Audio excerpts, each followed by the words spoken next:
Hey everyone, कभी सोचा है कि म्यूचुअल फंड असल में क्या होता है? चलो मैं तुम्हें आसान तरीके से समझाता हूँ। म्यूचुअल फंड बेसिकली एक फाइनेंशियल बिचौलिया है। इसे ऐसा समझो कि एक बड़ा कलेक्शन बॉक्स है जहां तुम्हारे और मेरे जैसे लोग अपना पैसा डालते हैं। इस पैसे के पूल को फिर एक प्रोफेशनल फंड मैनेजर मैनेज करता है, कोई ऐसा जिसका फुल टाइम जॉब इस पैसे को शेयरों में, बॉन्ड्स में या यहां तक कि मनी मार्केट में स्मार्ट तरीके से इन्वेस्ट करना है। इस तरह तुम्हें दो बड़े बेनिफिट मिलते हैं।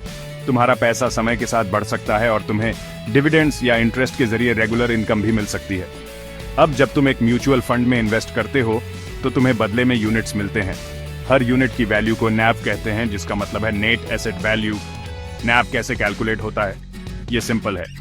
NAV बराबर होता है टोटल एसेट्स में से टोटल लायबिलिटीज घटाकर उसे total number on off units से डिवाइड करने पर। जैसे जैसे इन्वेस्टमेंट्स परफॉर्म करते हैं, NAV ऊपर या नीचे जाता है और वैसे ही तुम्हारे इन्वेस्टमेंट की वैल्यू भी। तो एक म्यूचुअल फंड असल में काम कैसे करता है? फर्स्ट, तुम अपना पैसा इन्वेस्ट करते हो। सेकंड, फंड मैनेजर इस पैसे को फंड के ऑब्जेक्टिव के हिसाब से इन्वेस्ट करता है, जैसे ग्रोथ, इनकम या सेफ्टी। थर्ड, इन इन्वेस्टमेंट से होने वाले प्रॉफिट्स जैसे इंटरेस्ट, डिविडेंड्स या कैपिटल गेन्स फंड में जुड़ जाते हैं। और हाँ, तुम फंड टाइप के हिसाब से अपनी यूनिट्स खरीद या बेच सकते हो।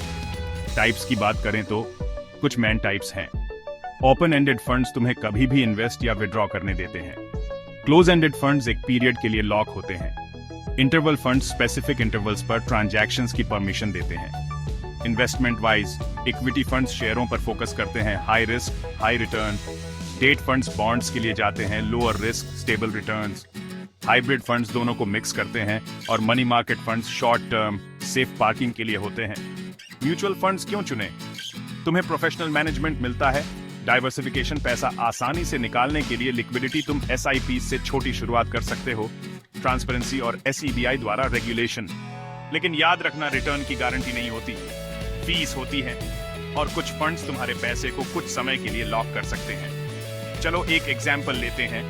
100 लोग हर एक RS10,000 इन्वेस्ट करते हैं, जिससे RS10 लाख बनते हैं। फंड मैनेजर 40% शेयरों में, 40% बॉन्ड्स में, 20% मनी मार्केट में इन्वेस्ट करता है। अगर फंड RS 11 लाख तक बढ़ता है तो NAV बढ़ता है और सबको फायदा होता है। शॉर्ट में, mutual funds equal sign pooled money plus expert management plus diversified investments equal sign growth और इनकम। अगर तुम्हें हैंड रिटन नोट्स या लास्ट मिनट रिवीजन चार्ट चाहिए तो मुझे कमेंट्स में बताना। अपनी पढ़ाई के लिए ONL दी बेस्ट।